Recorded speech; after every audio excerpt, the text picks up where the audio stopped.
Saat ini, Tentara Pertahanan Israel, IDF, sedang mempersiapkan untuk menghancurkan sepenuhnya sistem militer dan pemerintahan Hamas di kota Gaza dan kamp-kamp utama. Dalam konteks ini, muncul pertanyaan, apakah Hamas dapat dikalahkan dan membebaskan para sandera tanpa membahayakan penduduk sipil yang ada? Jika Israel setuju pada perjanjian yang mencakup gencatan senjata, apakah itu hanya akan menjadi jeda sementara atau merupakan akhir dari konflik ini? IDF telah memobilisasi sekitar 60.000 personel tambahan, di samping 70.000 yang telah dikerahkan untuk pertempuran sebelumnya di kota Gaza. Sementara itu, Hamas berusaha bertahan dengan mengandalkan senjata, terowongan, dan kontrol terhadap bantuan kemanusiaan sebagai strategi pertahanan. Pasukan Hamas telah menghabiskan waktu berbulan-bulan untuk mempersiapkan diri dengan memasang senjata eksplosif improvisasi di jalan-jalan, bangunan, dan terowongan. Di tengah persiapan ini, IDF telah mengirim pasukan komando ke kota Gaza untuk melakukan operasi di depan dengan fokus pada target utama pemimpin militer Hamas, yaitu Ezzadin El-Hadid, yang bersembunyi di dalam kota. Di arena internasional, Presiden AS Donald Trump mengungkapkan pendapat yang sejalan dengan apa yang telah disampaikan oleh TV Israel, bahwa Israel mengalami kemenangan di Gaza namun kalah dalam hubungan publik. Dalam pernyataan yang disampaikan pada hari Minggu, Trump meminta Israel untuk mengakhiri serangan di Gaza, mengingat dampak negatif yang ditimbulkan di mata dunia. Seiring dengan itu, Belgia mengumumkan bahwa mereka akan mengakui negara Palestina selama sidang umum yang akan berlangsung minggu depan, dan juga berencana untuk memberlakukan sanksi terhadap Israel. Dalam 24 jam terakhir, Brigade IDF 990 telah melakukan serangan terhadap pos observasi dan struktur militer yang digunakan untuk meluncurkan 2 misil anti-tank ke arah pasukan Israel.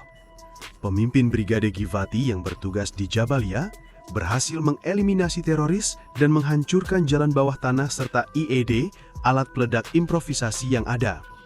Di bagian selatan Gaza, pasukan dari Brigade 188 dan Brigade Golani juga berhasil menghilangkan teroris serta menghancurkan infrastruktur yang digunakan oleh musuh.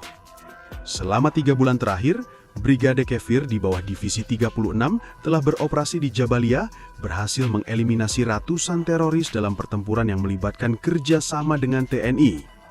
Unit teknologi IDF telah melakukan pencapaian signifikan dengan menghancurkan sekitar 8 km jalur bawah tanah yang menciptakan akses terpisah antara timur dan barat Khan Yunus. IDF diperkirakan akan segera memusatkan pasukan di sekitar Jalan Gaza untuk memulai pengendalian kota. Divisi 99 dan 162 telah memulai aktivitas untuk menciptakan akses yang lebih baik di bagian selatan kota Gaza, termasuk membuka koridor untuk keluar menuju El Mawasi dan area di bagian selatan kota. Setelah evakuasi sebagian populasi, IDF, Angkatan Pertahanan Israel, akan melanjutkan langkah-langkah dalam kampanye ini. Beberapa tindakan telah diambil, dan pada Selasa pagi, 60.000 tentara cadangan yang baru dimobilisasi akan mulai persiapan operasi dan bergabung dengan 70.000 tentara cadangan yang sudah ada. Tugas mereka tidaklah mudah, karena IDF telah menetapkan peraturan untuk mencegah penyusup di daerah Gaza. Situasi di kota Gaza sangat kompleks dan berbeda dari apa yang dihadapi IDF dalam 2 tahun terakhir. Kota ini terlalu ramai, dengan area yang terbatas dan banyak bangunan tinggi. IDF telah memutuskan bahwa jika terdapat resiko terhadap penyusup, mereka tidak akan membuka file, kecuali ada informasi yang memastikan tidak ada penyusup di lokasi tersebut. Dalam hal ini, mereka akan menyerahkan keputusan kepada tim di lapangan. Di sisi lain, Hamas telah mempersiapkan diri selama berbulan-bulan untuk menghadapi IDF. Mereka telah menyiapkan alat peledak improvisasi di jalan-jalan yang kemungkinan akan dilalui, serta mencuri bangunan dan membuat terowongan untuk penyerangan. Mereka juga telah menempatkan penembak jitu dan pasukan anti-tank tanpa memperhatikan risiko terhadap warga Palestina. Bahkan, mereka menghitung jumlah warga Palestina yang terluka untuk diberitakan oleh media internasional guna menambah tekanan terhadap Israel, seperti yang telah terjadi di masa lalu. Operasi ini dijanjikan akan berlangsung selama berbulan-bulan, bukan hanya hari atau minggu. Meskipun demikian, beberapa kemajuan sudah dilaporkan. Salah satu pencapaian penting adalah eliminasi Abu Ubaidah, juru bicara militer Hamas dan ketua Departemen Propaganda, yang merupakan keberhasilan intelijen dan operasi IDF dalam perang ini. Pejabat keamanan senior menyatakan bahwa fokus IDF sekarang adalah mengeliminasi Ezzadin El-Haddad, ketua pangkalan militer Hamas yang menggantikan Mohammed Sinwar setelah dieliminasi oleh Israel. Menurut penilaian pejabat keamanan, Ezzadin El-Haddad bersembunyi di terowongan di kota Gaza, dikelilingi oleh beberapa penjaga Israel. Israel juga telah mengeliminasi para pemimpin Hamas yang merencanakan penyerbuan 7 Oktober 2023, termasuk Yahya Sinwar, Mohammed Sinwar, Mohammed Dev, dan Marwan Issa. Selain itu, mereka telah mengeliminasi komandan brigade di kota Gaza seperti Hamad El-Kardor, Ayman Noval, Rafat Salmeh, dan Muhammad Sabaneh. Semua individu tersebut merupakan bagian dari kepala militer kecil Hamas bersama Ezzadin Al-Haddad yang kini menjadi simbol terakhir dari serangan 7 Oktober yang masih hidup. Saat ini, El-Haddad berada di antara kepala militer Israel dan IDF, sementara kepala militer Hamas masih mempertahankan posisi mereka dan menolak menyerah. Di kota Gaza, terdapat dua elemen utama yang memainkan peran penting dalam konteks konflik yang sedang berlangsung: jaringan tunel dan distribusi bantuan kemanusiaan. Dalam hal ini, Kamarut yang berfungsi sebagai penyelamat menjadi sangat vital. Peran Kamarut berperan sebagai entitas yang mengelola dan mengawasi operasional penyelamatan. Mereka tidak hanya bertanggung jawab dalam memberikan bantuan kepada warga sipil yang membutuhkan, tetapi juga dalam memastikan bahwa distribusi bantuan tersebut dilakukan secara efektif dan merata. 2. Jaringan tunel. Jaringan tunel di Gaza menjadi salah satu aspek strategis dalam konflik ini. Tunel ini digunakan oleh berbagai kelompok, termasuk Hamas, untuk mobilisasi dan penyelundupan. Hal ini memberikan tantangan tambahan bagi pihak militer Israel dalam menanggapi situasi di wilayah tersebut. 3. Keputusan militer Israel.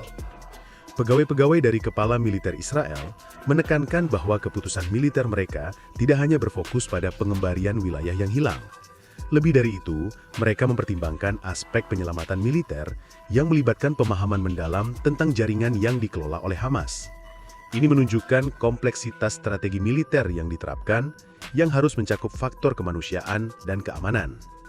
Dengan mempertimbangkan semua aspek ini, jelas bahwa situasi di kota Gaza melibatkan interaksi yang rumit antara penyelamatan kemanusiaan dan operasi militer. Pihak-pihak yang terlibat harus menyeimbangkan kebutuhan untuk keamanan dengan tanggung jawab kemanusiaan. Saat ini, Israel dihadapkan pada dua pilihan utama terkait kontrolnya di kota Gaza. Pertama, Israel dapat mengembalikan kontrol langsung yang telah berlangsung selama ini. Kedua, mereka dapat menciptakan alternatif yang stabil dengan membentuk pemerintahan yang mampu mengelola urusan Palestina di kawasan tersebut. Namun meskipun salah satu dari langkah ini diambil, kepala militer Israel mengungkapkan bahwa pemimpin Hamas tidak mungkin akan hilang sepenuhnya. Sebaliknya, ada kemungkinan bahwa Hamas akan bertransformasi menjadi organisasi perang gerilya yang terus melancarkan serangan terhadap Israel, bahkan saat negara itu berupaya membangun kembali infrastruktur dan stabilitas di Gaza. Dalam konteks ini, terdapat perkembangan positif dalam hubungan antara Yerusalem dan Washington. Diskusi-diskusi mulai berlangsung mengenai langkah-langkah yang mau diambil setelah situasi di Gaza stabil. Pemerintahan AS menunjukkan dukungannya terhadap posisi Israel, serta pentingnya untuk mengatasi dominasi Hamas. Dan sekarang kita akan beralih ke Houthi di Yaman. Para pejabat keamanan senior di Israel melaporkan bahwa dalam serangan Israel di sana Kamis lalu, yang disebut sebagai Drop of Luck, Perdana Menteri Houthi, Direktur Biro Politik, Kepala Staf Perdana Menteri, Sekretaris Kabinet, Menteri Kehakiman, Menteri Ekonomi dan Perdagangan, Menteri Luar Negeri, Menteri Pertanian dan Menteri Informasi, semuanya dipecat bersama beberapa pejabat senior lainnya dalam organisasi Houthi. Di antara mereka yang selamat adalah Menteri Pertahanan dan Kepala Staf Houthi. Namun, lebih dari itu, sulit untuk mengetahui secara pasti, karena meskipun pemberitahuan pagi resmi telah dipublikasikan, pimpinan Houthi terus menutup-nutupi informasi media secara menyeluruh mengenai besarnya kerugian yang mereka alami akibat serangan Israel. Situasi di Timur Tengah seringkali dikaitkan dengan Israel yang dianggap bertanggung jawab atas banyak konflik. Houthi, yang didukung oleh Iran, lebih fokus pada menyebarkan kebencian ketimbang mengurus rakyat Yaman. Saat ini, Israel meningkatkan upaya intelijen untuk menangkap pemimpin Houthi, Abdul Malik al-Houthi, dengan tujuan melemahkan Houthi yang melakukan serangan terhadap Israel menggunakan rudal dan UAV. Meskipun melenyapkan pemimpin Houthi dapat menjadi pukulan berat, kemampuan operasional Houthi untuk menyerang Israel mungkin tidak terpengaruh banyak. Kepemimpinan militer Houthi masih aktif dan demonstrasi besar di Sanaa menunjukkan bahwa mereka memiliki dukungan rakyat yang kuat. Abdul Malik Houthi juga menekankan bahwa banyak pemimpin yang hilang adalah menteri dari sektor sipil, bukan militer. Dalam melangkah menuju akhir perjalanan kita menyaksikan sebuah narasi yang kompleks dan penuh warna. Perang yang melibatkan Israel dan Hamas, dengan Iran sebagai aktor kunci di belakang layar. Konflik ini bukan hanya sekedar pertikaian wilayah, tetapi juga merupakan gambaran dari ketegangan geopolitik yang lebih luas. Houthi di Yaman dan Hizbullah di Lebanon menjadi simbol dari jaringan dukungan yang saling terhubung, menciptakan lapisan-lapisan konflik yang sulit dipisahkan. Setiap peluru yang ditembakkan, setiap serangan yang dilancarkan, adalah cerminan dari ketidakpastian masa depan dan harapan yang terpendam. Saat kita menatap ke depan, kita diingatkan bahwa di balik setiap angka dan berita terdapat kehidupan, harapan, dan impian yang terabaikan. Mungkin di antara bayang-bayang peperangan ada cahaya harapan untuk perdamaian yang abadi. Mari kita terus berdoa dan berusaha untuk dunia yang lebih baik, di mana dialog menggantikan konflik dan cinta mengalahkan kebencian. Terima kasih telah menyaksikan video ini. Sampai jumpa di video selanjutnya.